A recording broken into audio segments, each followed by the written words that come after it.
soo dhawaada xildhibaanada iyo senatarada dowladda federaalka Soomaaliya ee ka socda gobolada Puntland oo matalaya dowladda federaalka waan ku faraxsanahay runtii inaan ku soo dhaweyno garoonka Cabdullaahi Yuusuf International Airport magaalada Gaalkacyo maalmahan bawaan haynay safarkiina waad nagu soo wargelisay inaad halkan ku soo wajahantihiin ku soo dhawaada magaaladiinni ku soo dhawaada deegaankiinni Puntland ku soo dhawaada dadkiinni oo idin raba haddaad maqan tihiin waxaad u maqnaydeen dalkiina iyo dadkiina aad u maqnaydeen haddaad joogtaanna waxaad la joogtaan oo u joogtaan dadkiina iyo danihiina inaad danahood inaad ka shaqaysaan oo ku faraxsanahay inaan idin soo dhaweyno iyo mas'uuliyiinta heer gobol iyo heer degmaba waxaad nala joogaysaan kolle xilli kooban idinkaa safarkiina iyo hawshiina ka warbixin doona iyo inta aad joogaysaan iyo waxaad nala qaban doontaan xilli kala guuraha lagu jiraa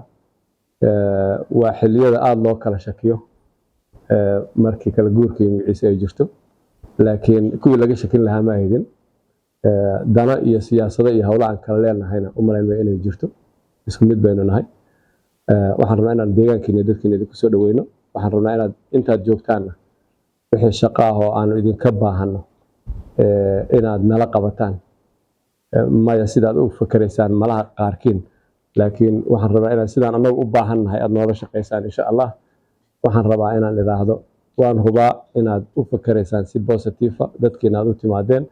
waxba ma kalaahin national interest ayaan ka wada shaqaynaynaa ayagaad ku matalayseen dowladda federaalka intii aad joogteen senator iyo xildhibaano iyo cid kastoo meeshan ka tagto reer Puntland haddana ayadii waad la soo noqoteen intaan joogno sidaan rabnaa inaad noola shaqaysaan waxyaabaha nala dhiman oo aan rabnaa inaad nala qabataan kolley waa idiin soo sheegi doonaa idinkana ujeedadani safarkeeda idinka maaragtay noo warbixin doona soo dhawaada awalan allaan u mahadcelinayaa na nabad keenay safarka iyagii meeshii aan u soconnay oo ahayd magaalada Gaalkacyood ugu nabad keenay ilaah baan u mahadcelinayaa sidoo kale waxaan u mahadcelinayaa maamulka gobolka iyo degmada iyo mas'uuliyiinta kale ee nagu soo dhaweeyay magaalada Gaalkacyood aad baan ugu mahadcelinayaa guud ahaan shacabka iyo qaybta amnigana sidoo kale oo mahadcelinaya waxaan rabaa inaan ka warbixiyo safarkayaga haddii alla idmo safarkayagu wuxuu daaran yahay baa safar nabadeed oo wanaagsan waxaan ahayn 13 xubnood oo ka kooban labada gole ee baarlamaanka dowladda federaalka ku matalayay Puntland oo gobolkan u socday qayb ahaan hadda anaga soo hormaray qaybtii kalena wayna daba joogtaa haddii alla idmo bari ama saa dambe ayay imaan doonaan ujeedka safarkayagu waxa weeye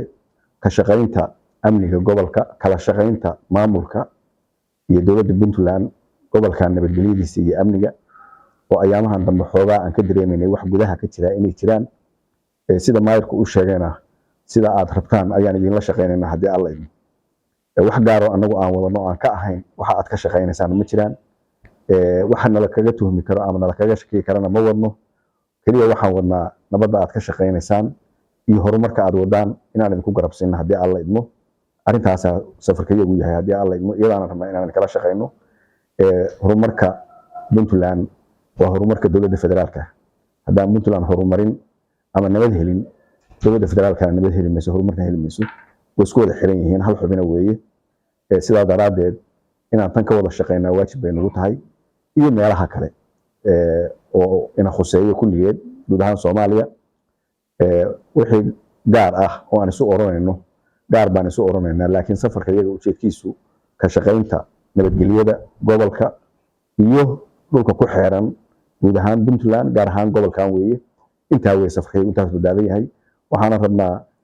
qorshaha idin degsan iyo jadwalkiina inaan idin kula shaqeyno mid anaga noo ikhtiraacaan oo gaar ah ma jiro kiina ayaan kula shaqeyn doonaa sida doonaysaan oo wanaag aan idin kula shaqeynaynaa haddii alla idmo wax kasto aan u aragno inay masaalixdeena ku jirtana waa isku garab istaagana waan idinku helinaynaa haddii alla idmo waa saa sheegteen haddaan maqannahay waa idin maqannahay haddaan joognana waa idin la joognaa aad baa u salaamantihiin waan idinka mahadcelinayaa soo dhaweynta quruxda badan oo sharafta leh